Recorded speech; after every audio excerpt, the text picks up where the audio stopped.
Hi, everybody, and welcome. This is Dave Opton speaking, and wherever you're joining us from, both Stu and I are delighted that you've taken some time from your day to join us on today's call.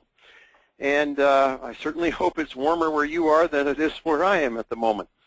But in any case, we're delighted that you've joined us on the call today.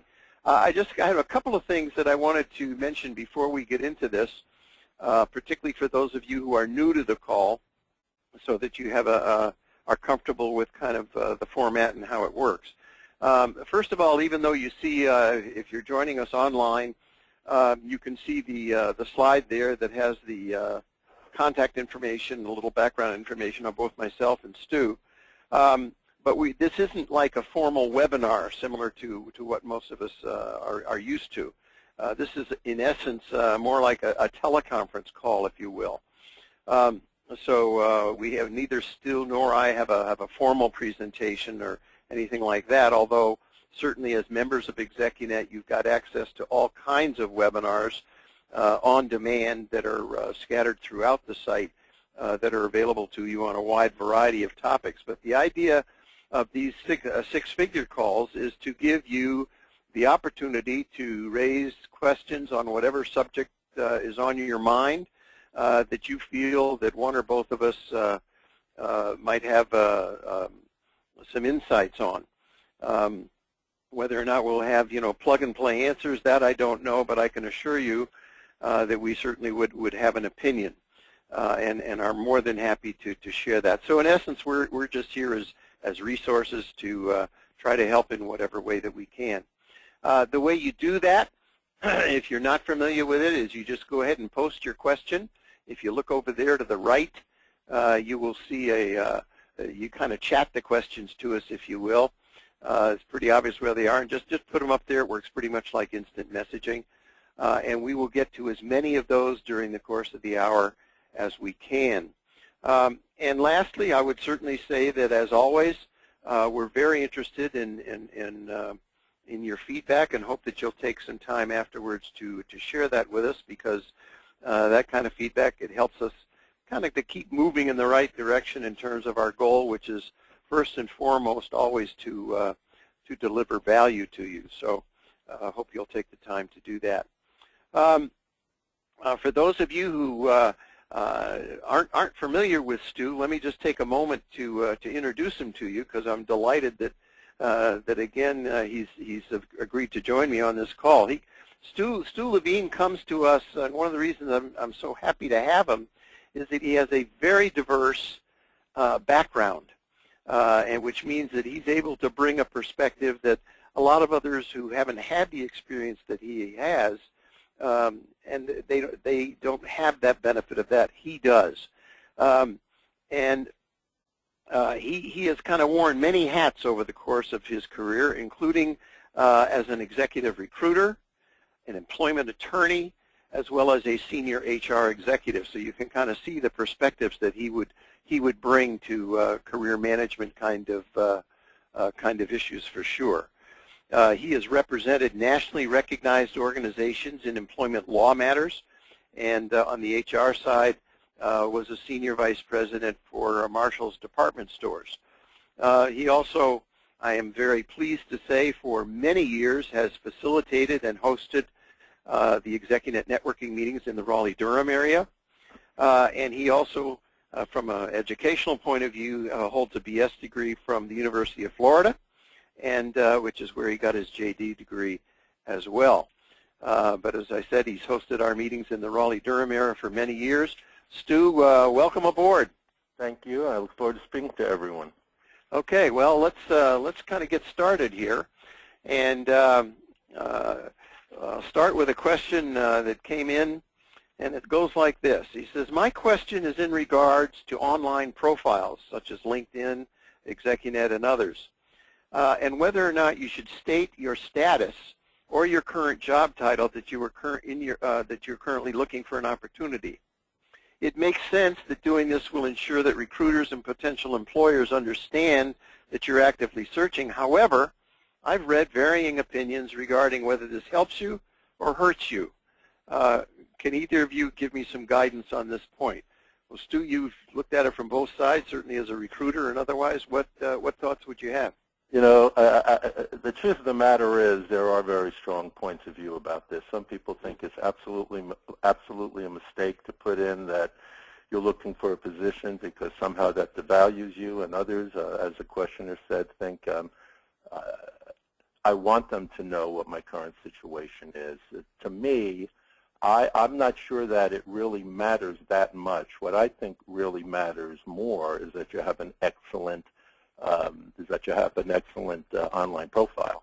An excellent online profile. I know, talking about LinkedIn, they say it's 14 times more likely to get a hit if you have a strong LinkedIn profile. If you use your keywords correctly, if you have a professional picture on it. I know the ExecuNet profile gets many more hits if it's done professionally and it's well done. For what it's worth, the lowest estimate I heard is about 80% of the hiring managers and recruiters are on LinkedIn looking for all of you right now as we are on this call. And I will tell you as a recruiter that I'm very confident that at least 2/3 of the people I connect with will have some level of interest in what I have to say with them. So what I would say to you is choose what you're most comfortable with, but really the much bigger issue and to be concerned about is how impactful your LinkedIn profile is. And if there's one thing that many people leave out that I just want to say be careful about, is make sure that you have your contact information, your current contact information, I strongly suggest in your summary section, so that recruiters and hiring managers who want to contact you can do so easily. Yeah, very good point. I would certainly tend to agree with you. I think that there are an awful lot of things when it comes to these sort of the job search journey and career management things in particular that are really very, very subjective. And I think this is another one. You're going to have some people who are, from a biased point of view, who are going to view something, negatively or positively. But I certainly would agree with Stu. I think the key here, you can't do much about that, but you can do an awful lot about what they're looking at and the impact that it has. So I think Stu, would agree with what you said for sure.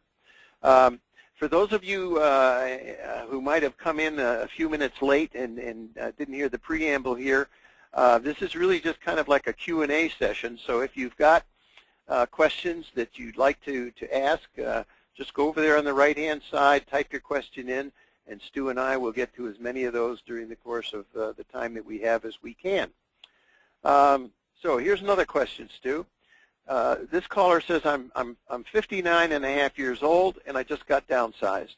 I was the Vice President of Professional Services and have had multiple senior VP roles in operation types of assignments, and have always been a top performer.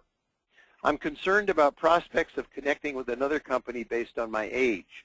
Any insights on landing an opportunity at my age, and/or what is the best method to overcome the bias regarding of being downsized? I'm glad he brought the question up because it comes up with great frequency, particularly given the fact that the average age of ExecuNet members is, I think, now around 53 or 54. So it's a legitimate concern. Stu, I'm sure you've talked with many clients, and as I have over the years about this subject. What are your thoughts for somebody who finds themselves in transition at this age? Well, the first thing I would say to you, it is true that there are going to be employers who are not going to want to hire someone over a certain age, whatever they decide the age is. But there are many, many more employers who are really looking for someone who can give them what they need to succeed. My strong advice to you is to concentrate on what you have to offer. Just based on what you've said in your question, it sounds to me like you have an awful lot to offer. My advice to you is to concentrate on what you have to offer, be able to articulate how you can help the organization succeed, take advantage of your experience rather than be concerned about it. there are certainly things you can do in the resume that would help somewhat hide the fact that you are older. But here's the thing: for the level of position that you're looking for with the experience that you have, the age is not as much of an issue as you think it is, unless you make it that way by the way you communicate. Just have confidence in who you are and what you can contribute. I am seeing people every day at all ages getting great jobs. The economy is turning, and there are definitely opportunities out there. David? Well, I certainly don't disagree. I will certainly, I think I would add to that, in terms of the reality of how things are, I think everybody on this call is well aware of the fact that there is a long list of biases that operate in this world, and certainly age discrimination is one of those. And so does that mean it will probably take someone your age longer to find an opportunity than someone who might be, let's say, age 35? My generalization answer to that is yes, it is very likely to be the case. But that doesn't mean that it's impossible. As I said, the average age here is about 53 or 54, so age bias issues is not something that comes as news to us. I would, and I think the point that Stu makes about how you look at it and how you approach it is really important. It's as much about attitude as it is anything else. If somebody's got a strong bias against the age thing, okay, then they have it. But there are a lot of organizations out there where the experience that you are going to bring is going to be extremely attractive. As a general statement, I would say I would be looking at smaller organizations rather than larger ones. Simply because it's been my experience that the larger the organization, the more likely it is that you would have a tougher time. Smaller organizations, on the other hand, looking at the experience that you bring, and given the situations that they're in, if you've done the right kind of research, you are going to be a very attractive candidate for them. The other thought that jumps into my mind, because it comes up on this frequently, is this. For those of you, particularly if you're in a general management type role and haven't really thought about seriously exploring the private equity world, the private equity world is a place where having some gray hair is an attractive trait, not an unattractive trait.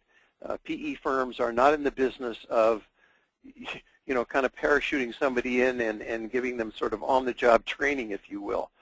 They want proven track records, and obviously someone with a the kind of experience that this gentleman is talking about has that. So those would be a couple of things that I would say. I guess the last thing I would say is this: when you log into the site and you go into the Career Center area, if you look over on the left-hand side, there are a series of categories. One of which is age bias, and if you click on that and scroll through some of the content that's there, you will find a program, one of the recorded webinar, called Over 50 and on the Move: Making the Most of Your Midlife Career Transition. I would, if you haven't had a chance to check it out, I think you would find it very, very helpful. The whole program focuses on tactics and strategies for a senior job seeker. Dave, let me just add, I'm sorry. Let me go ahead, one Stu. thing to that, and that is, I suggest that you all take a look at your resume and you take a look at your LinkedIn profile. Resume, for what I'm about to talk about, I think is more what you should focus on. Mm-hmm. I come across an awful lot of senior-level executives who are basically using the same resume and resume format they were using in their 20s. And yeah, it's dated, it's ancient, and even though it may have worked in the past, it's not optimized for today. And for people looking at resumes today, it kind of jumps out at you. And it kind of reinforces the stereotype of I'm older and I'm not current. And while I agree with everything David said wholeheartedly, I think the issue is as much as this person current for some as the chronological age. So you really want to make certain your resume is current, it has current format, and you really want to make sure your LinkedIn profile is extremely strong with what you can bring to the party. Just wanted to add that. Yes, Stu, thank you for that, because that really is true. A lot of this is perception is reality, and your point particularly about resumes and so forth is true. In fact, let me just take a moment here on that subject to show everybody something that they may or may not have seen. I'm going to go. I've got a kind of a screenshot here of what the site now looks like when you log in, and you can kind of see if you look over there. And you mouse over where it says Welcome Dave, there's a drop-down menu. And you'll notice on that drop-down menu, it says My Account, My Profile, Messages, My Network, Searching Members, and so forth. So that's where you go to manage the aspects of your membership here. And to Stu's point, I'm just going to go down one more. One more here.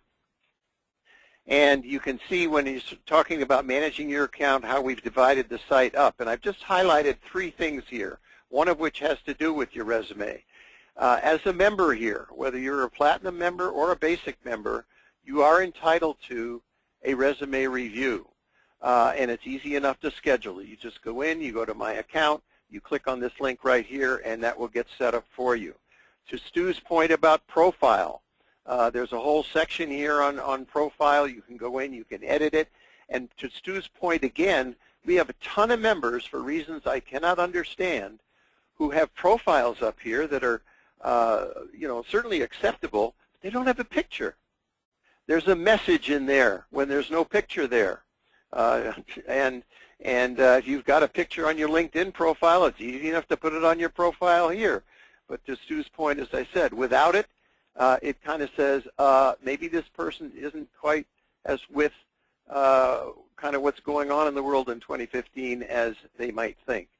And then thirdly, just as long as we're here, is to check out the networking section. There are an enormously powerful capability here for you to expand your personal and professional network in terms of searching other members. Which you also should check out if you haven't had a chance to do that. And lastly, this is kind of how the profile thing starts to look. And I just want to point out, if you look here on the profile, there's an area here that is really quite different than a number of sites that you might also have a profile on, and which has gotten very favorable response from other members as well as recruiters.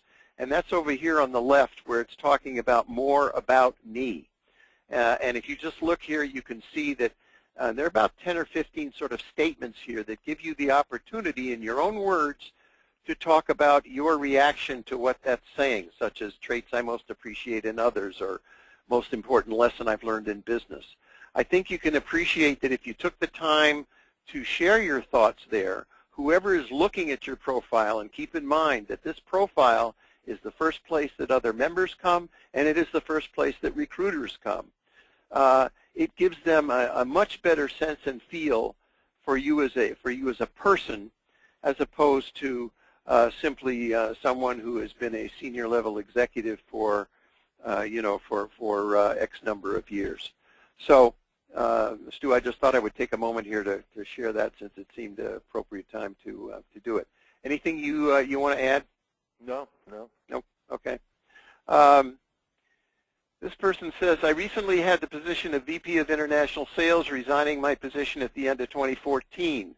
I resigned as the company was in the phase of being acquired. The COO restructured the entire organization without taking into account the recommendation of the executive team of which I was a member, and eliminated my role entirely and offered me an individual contributor role, which I declined. On on as best as of an agreed to exit plan as could be developed. I had to sign an agreement not to explain the parameters of my exit. And let me see, because this is long, it's hard to read here. And simply referred to my occurrence as an organization restructuring, else faced retraction of my severance package. My challenge is when I address being reorganized, it seemed to immediately put up red flags with a recruiter or a prospective employer. What advice can either of you provide, or what recommendations to better present my situation? At the end of the day, I was already looking for a job, as I could no longer accept the strategic direction, et cetera, that the company was in. Stu, this has some threads of some legal stuff in it, but certainly a situation that a lot of other people have faced. Your thoughts on this? Well, this is one of those situations that really comes up all the time. Yeah. If you're a recruiter or a hiring manager, this is something you hear all the time. The vast majority of people that you will be interacting with, certainly not all, but most, are unemployed, and they're unemployed either because the company was bought or a new CEO came in or there was some kind of restructure. So while as shocking and as difficult as it is, and maybe embarrassing or ego, what all those things that you go through, to me on the other side of the phone and to other hiring managers, this is not unusual. The key on this is for you to simply describe what occurred without any defensiveness, and to simply say it. I've been with X company for the last 14 years. Everything went well. There was a reorganization. My position was eliminated. I have references that I'm happy to share with you. It really, some version of that, as long as you say it in a confident manner and not a defensive manner, you'll be on to the next subject in a second.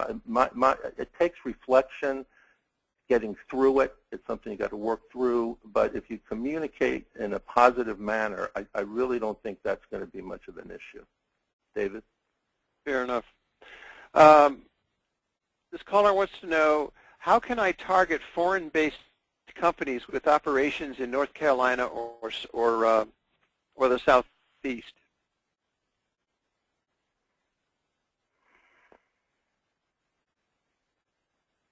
Stu, what do you think? Is this a question you're asking me? Yeah, I'm sorry. Okay. Well, I was sort of implicitly asking you because I know you're in North Carolina. So. Well, I mean, to me, this is really what networking is all about. I mean, since the question was asked and specifically mentioned North Carolina, I certainly feel I need to mention that ExecuNet has monthly meetings in Greensboro and Charlotte, and I hold one in Raleigh and Chapel Hill. Mm-hmm. But I think you really can learn an awful lot through networking. You certainly can go online, learn about global organizations, network into them. But at the end of the day, this is where I think networking will really make a difference for you. Yeah, I would certainly agree with that. I mean, I will just mention as a sidelight that over the years, and this is now year 27 for us, I would say on average probably 70% or more of the members that we talk to who make a change tell us that the key difference in making that change for them was networking. It wasn't answering ads, it wasn't doing a massive mail campaign, and it wasn't because some recruiter found them. So knowing that, it should tell you something about where your time should be spent in proportion to those four things. And I think this is an area where it plays to that. If they have operations in a part of the country that you're interested in, then your research into organizations, it's not too difficult to figure out where they have operations, because they usually list where they have them. And using that as a guide, then I would start to gather as much information as I could with respect to what are the kinds of issues that are facing that particular organization. If it's a public publicly held company, it's not too difficult to find that out, and even to narrow it down to your particular functional area of expertise. And armed with that kind of information, when you're making a networking effort, you can then start to raise issues that you know are going to resonate somewhere inside that organization or the people that you're trying to connect with, because you are aware of the issues that they've got, and you're able to kind of convey to them that you bring experience in some of these areas that might very well be of help to them. So if it were me, that would be at least how I would start down that road. Let's see here. Stu, this comes in specifically to you. It says, I just received an email from a COO who found me on LinkedIn. So my question is that I'd like to reply that I'm interested and include one of my ExecuNet developed marketing materials. Currently have 3 of those, including the one-page value graphic summary with career differentiators, a 4-page executive value graphic, brochure with greater detail by the company plus education, and a traditional style resume. I'm assuming that the COO who has browsed my background and education on LinkedIn, so I'm wondering if in my reply to him, if I should use the one-page summary in this initial contact, or am I missing a richer picture of me as a professional by not including the lengthier value graphic and the brochure? Stu, I know that you operate in this area and certainly talk to many members who have these materials. When they're answering something like that and they're assuming it's just on LinkedIn that they've been discovered, what would your suggestions be in terms of what materials to send in that initial response? You know, this is like, first of all the materials are great, and I think this is personal preference. For me, if it's me, and if you're in North Carolina and want to give me a call, we can certainly discuss it. But if it was me, I would probably send a traditional resume. And the reason I would do that is because the individual has already bought into who you are. It's basically saying, I want more. And the resume is terrific. It's very differentiating. It's somewhat in the format he's going to expect, but more. And I would send it to him. I would go with that. And then I would assume that you're going to have a phone screen of some sort, and I would bring with me the one-page leave behind that it sounds like that you have, the value graphic, that would differentiate you from other candidates and would give all the information on one page. But I'd really recommend you give the full traditional resume that was prepared for you. Yep, I would totally agree with that, Stu. You know, certainly it's personal preference, but I think the important thing about the other materials that this person has mentioned here is that they really were designed more for a leave behind or things that you can use as you get into the interviewing process. I think it's important to remember, particularly in the situation like this, where somebody has found your profile, as Stu points out very astutely, they're interested enough to contact you with what they've seen. So I would not try to overwhelm them or blow them away at this point until you've got more information. And know when it's probably more to your advantage to do that, and to send them something in a more traditional fashion, such as that resume, and then go from there. That would be what I would do, and it would be what I would recommend as well. And there's kind of a follow-on to this, Stu, where the same person has said that. Hang on a second here. Questions are coming in so fast I can't keep up with them. Let's see. yeah, this person is saying that on the traditional resume aspect of it, they recently had an interview with a recruiter who asked for the background.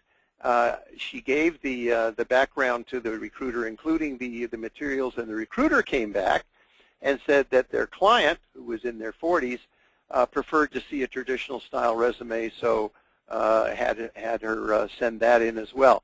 And that really is to the point that I was just making. It depends. It's in the eye of the beholder, and you need to remember that as certainly formats have changed and marketing materials have changed, there's still a lot of people around whose comfort level is built around a resume, whether it's 2 pages, 3 pages, whatever it is. That's what they're used to seeing, and if that's what they're comfortable with, then that's certainly where I think you're smart to start.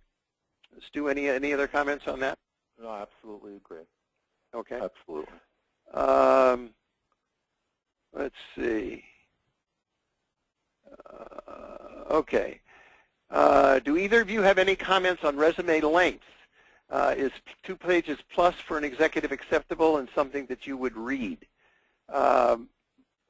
Here's another area, and you know, I mentioned earlier in the call, there's an awful lot of this stuff in job search and career management issues of one flavor or another that are subjective, or as I just mentioned, in the eye of the beholder. And that certainly is true when it comes to the length of resumes. You know, ask 10 people, you'll probably get 10 different opinions.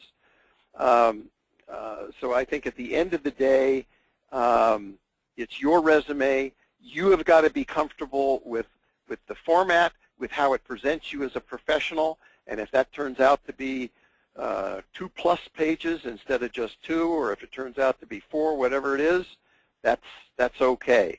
And I wouldn't get overly concerned about it. There are some recruiters who, you know, are going to be, they're used to sort of a 2-page, if they come from a real old school, 2-page chronological, and if they see something that's longer than that, they're, you know, they may be sort of more turned off by it. I definitely think that in this day and age of electronics, and if I were answering an ad, meaning a job posting, I would be of the school that would say, if it were me, it would be shorter. It would be 2 pages, probably, maybe a little over that, but certainly nothing beyond that. Why do I say that? I say that because if I'm answering an ad, and most of us on this call have been on the other side of the desk enough times to know that when you're looking over a response to some kind of an ad, you tell me how much time you spend looking at that material, cover letter, resume, whatever is there. I would assert that is not a lot of time. By that I mean it's probably seconds, not minutes. And in this day and age, probably fewer seconds than you might like. So I want to give them something that is in hopefully a format that they're relatively used to, that they don't have to work too hard to figure out what's there before they make a decision about what pile they're really going to put it in. And that's the pile that they're going to go back and spend a little more time perusing. Stu, your comments? I agree with everything you're saying, though I would like to add a few other things. First of all, the person who asked the question had the word read in it. You know, would we read it? Yeah. The reality is that very few people actually read a resume as compared to skim a resume. And I often joke with people that I work with that there's only 3 people who actually read a resume, and that would be you, if you got help writing it, the writer, and maybe your spouse if he or she really loves you. But short of that, it's unlikely people will read. So what you want to do is you want to prepare a resume so that in a matter of seconds, and the latest survey says it's under 10 seconds, in a matter of seconds on that first page, you have a clear message that the person looking at it will get. And if you can do that, it'll be optimized for the human eye. And if you use your keywords or whatever we might want to call that, your competencies, effectively to match up with the jobs that you're interested in, then it'll be optimized for the computer. So there's an art to this. And while we can talk about 2 pages or 3 pages, it's the first half of the first page that's the most valuable real estate on your resume, and you never should forget that. Point well taken. Well said. Thanks, Stu. And this is just a little follow-on to that, where the person's saying, okay, I understand, I'm clear on starting with a traditional resume first and or the one-page leave behind, but would you clarify when it's best to use the ExecuNet developed 4-page value graphic brochure? Stu, you've got more experience with that than I do. What sort of a scenario would you be using that brochure for? Well, I mean, the whole purpose of that resume, and really of any of the resumes, is to differentiate yourself from others who are also qualified for the position. That resume certainly has a lot of pop to it, and I could see sending it by email to a recruiter, bringing it to networking meetings to hand it out. I mean, I am going to assume that the vast majority of all of you on this call have been to networking meetings, and at those meetings, you pass out cards, you pass out resumes, you shake hands, you say, I'll connect with you on LinkedIn, and then you leave and you can't quite remember who's who. Yep. Well, a resume like this differentiates you very effectively, and so for networking opportunities, I think it's a great idea. And I have certainly read testimonials where, in recruiting offices, people have said, "Gee, they just looked at that resume and brought it to the top because it was so different looking and professional." And that's really what you want. We're talking about seconds, and you're picking up an extra 5 or 10 seconds because of what it looks like. I think that's a good bet. I mean, I would. So that's how I would use it. Yeah, and the only thing I would add to that is, again, and since we're talking about a subjective area, you're going to have to make a reasonable guesstimate based on your interactions with whomever it is that you're thinking about using this with, in terms of how you read their personality and what's been going on back and forth via email or telephone or whatever, and use a little bit of your instincts in terms of when might be a nice time to draw that to your attention. I think the point that Stu makes about being remembered, we've had a phrase here at ExecuNet for a long time when it talks about this stuff, is that the name of the game is to be remembered and to be referred. And so part of what the kind of documents that Stu and I we've been talking about here for the last few minutes certainly are designed to help in that regard, to make you memorable.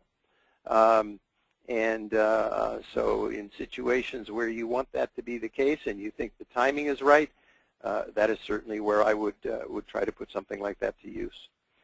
Next question here. This person says, recently I applied to a position listed on one of the internet sites. After a couple of days, I received an invitation to a phone screening with the recruiter, in quotes, who turned out to be a, quote, talent coordinator / scout, end quote. At the conclusion of the phone screen, I was told that I'd be next contacted for a second phone interview with a, quote, senior sales executive, unquote, with this company. When that email invite arrived, I saw about 6 other names as those addressed for the second interview. After inquiring as to who these other folks were and their positions within the hiring company, I was told that they were also applicants for the position and that it was going to be a group interview. Needless to say, I'm not familiar with this format, nor am I inclined to participate in it. And when I advised that, quote, the recruiter, my name was withdrawn as a candidate. Is this something new to the hiring process? I can see where it might save the company some time and money, but I also see it as a possible compromise of intellectual property, not to mention in an uncomfortable setting. Stu, I have not heard of something quite this on this magnitude. Have you? No, I would say it's new to me, and it's truly unfortunate that there are folks out there who who would even be involved in that type of approach. I mean, it's to me, it doesn't even make sense to me for the level we're talking about here. So I think you were wise to decide to back out of that. Yeah. If it were me, I think I would have done the same thing. I'm not sure what a company hopes to get out of having 6 peak candidates in the same room at the same time and all that stuff. It just, I mean, I don't know. It's just very unusual, so I'm not sure I could comment on it any further than that. Again, particularly for those of you who might have come in a little late, if you've got questions and you'd like our thoughts on it, just go ahead and post them up there, and we'll be happy to try to get to as many as we can. Let's see here. This question, Stu, says, with the proliferation of social media, primarily LinkedIn groups, Twitter, and Facebook, is membership in professional associations now becoming less relevant? Interesting question. What do you think? I think nothing takes the place of human contact. Yeah, me too. I think the sole purpose of all the networking that you do is to be able to get in front of someone. I think great resumes are important. I think great LinkedIn profiles are important, but I've never seen a resume or a LinkedIn profile hire anybody. Only people hire people. So yes, I think they're very important, and I think they're part of a search strategy. And the only thing I would suggest, since I happen to mention the word strategy, is how important it is to have one. Mm-hmm. And within that, include how much time you want to spend on the phone, how much time you want to spend in meetings, which professional associations are you going to attend. And since I'm on my soapbox, just for one more second, I also suggest that when you go to these meetings, you have a goal in mind.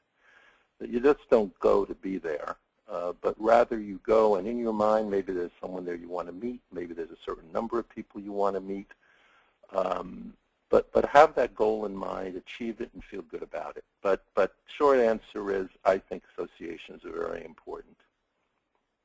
Yeah, I would certainly. Yeah, no, I definitely would agree. In fact, I talk to members all the time, which is why about networking, because it is the most potent tool that any of us have in this process.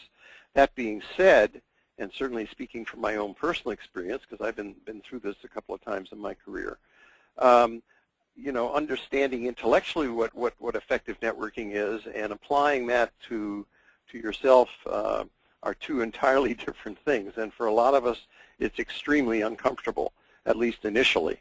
And what I've suggested to a number of members who've talked to me about that is this.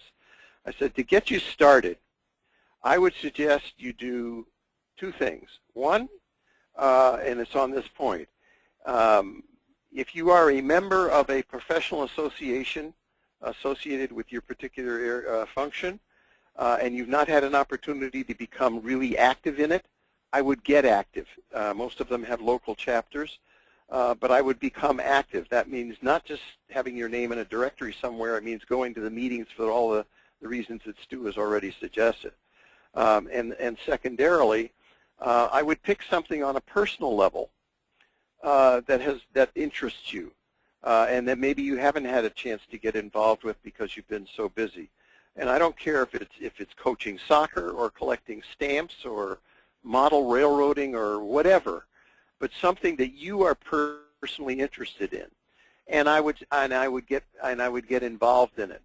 So I would get involved in both of those things.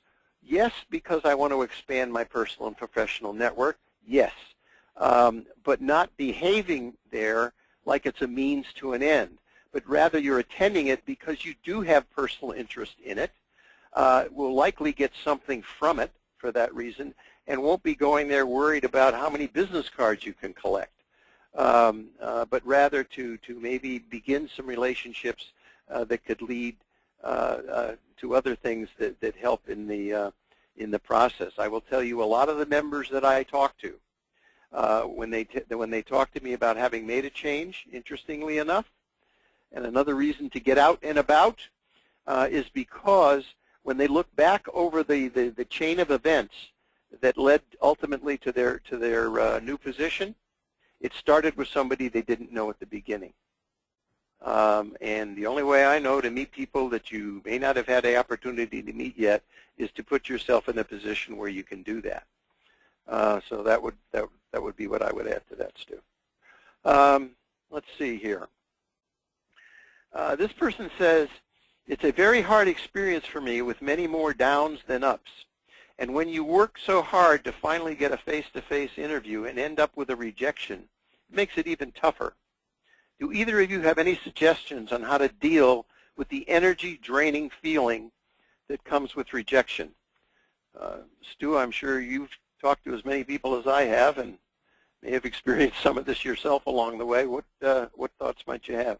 You know, I don't know if I have anything brilliant, and maybe you do, Dave. But you know, it's part of the process. One of the things that for the people that I work with on a daily basis is to look at the job search. Is when you meet with people, not be thinking it's only about whether or not I get this job or my worth is based on this job. It's about meeting people, getting more contacts, finding out what you can about organizations, understanding. I've went through this myself, and I recall when I was particularly down 25 years ago, which is, by the way, I think when I met Dave. All those years ago, and I was speaking to someone, and I said, "What am I? Who am I? I mean, I'm not working." So it's not like I haven't felt all of this. And the person spoken to me said, "Who are you?" "Well, you happen to be an employment attorney, and you happen to be a successful executive who happens to not have a position right now." I cannot tell you how helpful that was for me to realize that who I am does not depend upon a job I have at any particular time. So all I can say is that rejection is part of the job search process.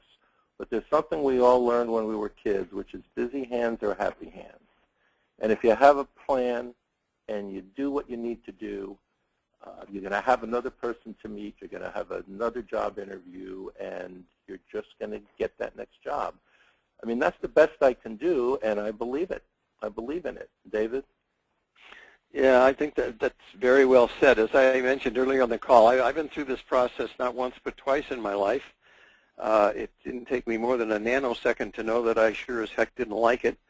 And I can certainly relate to this caller's point about the ups and the downs. It is part of human nature. And I don't have any magic pills because each one of us has to deal with these things in our own way.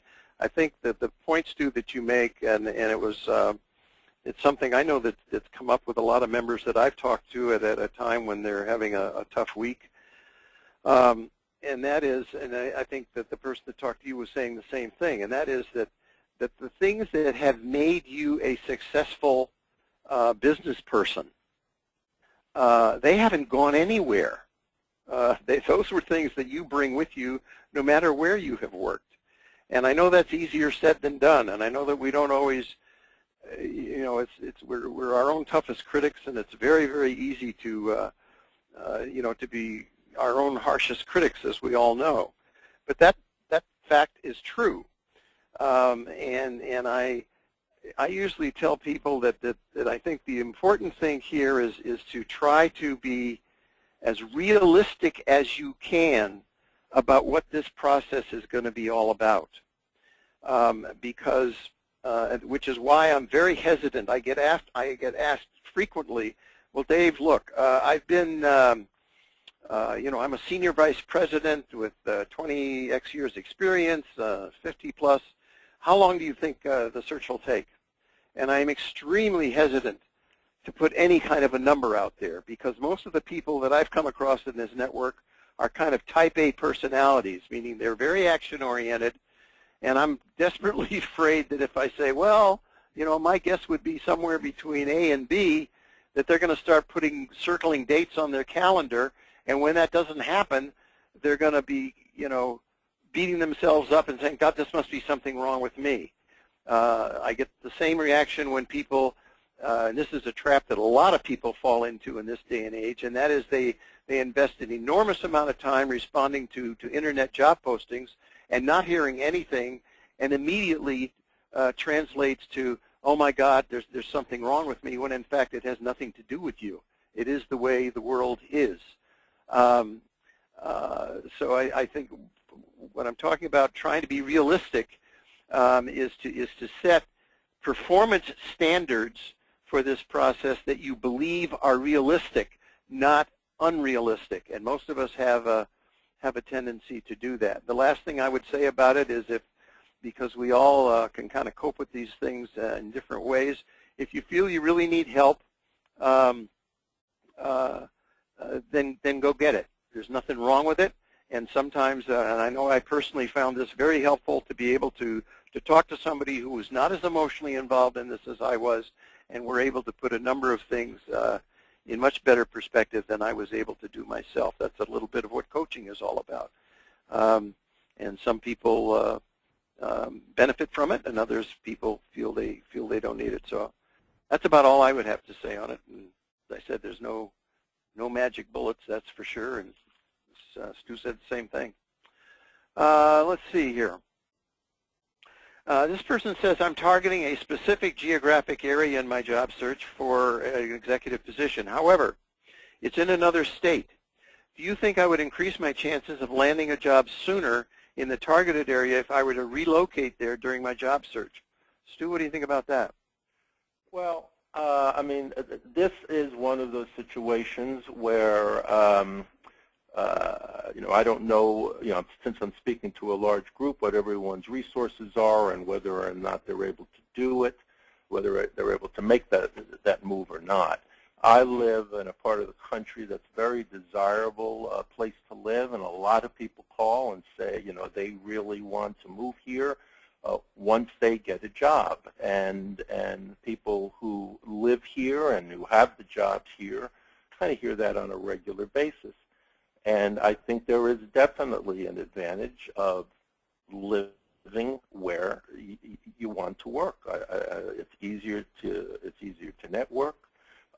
You've shown that you really mean to be there. I think there are a lot of advantages to it.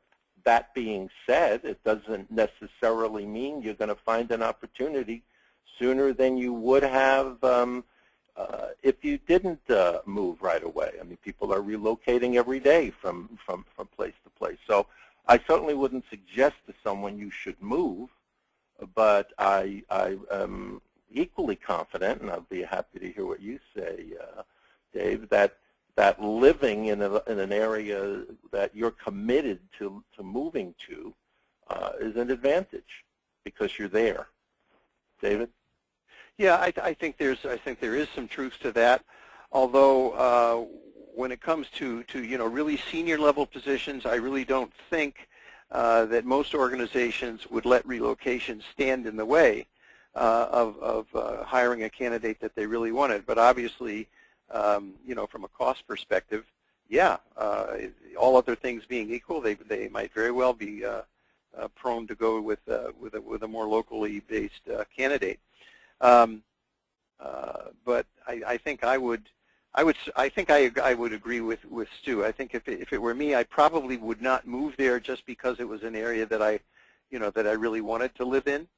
I think I probably would conduct my search from where I was.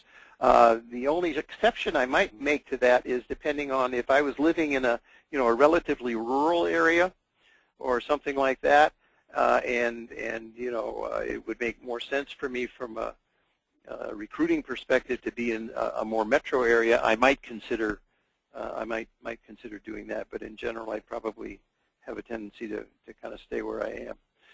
Also, Stu, I wanted to share with the group, one of our listeners sent in another comment when we were talking about kind of the ups and downs of this emotional roller coaster. And they said one other thing that you can do that is kind of helpful in this regard is to volunteer somewhere, particularly with the not-for-profit, for example, because they value the contributions. It gets you out and about, keeps you mentally a little bit sharper, and also gives you an additional opportunity to network. I would certainly agree with that. You know, getting out and having the opportunity to contribute to other things, you know, obviously makes you feel a lot different than sitting behind a computer and not getting any answers to anything. So I think that's very good counsel. Appreciate that. Okay, Stu, we're headed up here to the top of the hour. I wondered if there's anything you'd like to share with the group before we have to kind of close things down. You know, not really, other than just to say I think these were great questions, and I really appreciate the opportunity to be part of this call. Well, I certainly appreciate you taking the time to join us. I wanted to thank Tom Wesney, who's kind of running things in the background for us today, and certainly most of all to our audience for joining us today, and for participating. We certainly would look forward to you. We do these calls about once every 2 weeks or so, and you're welcome to join us at any time, and if we can help, we're more than happy to do that. But for now, thanks for joining us today, and enjoy your weekend, everyone.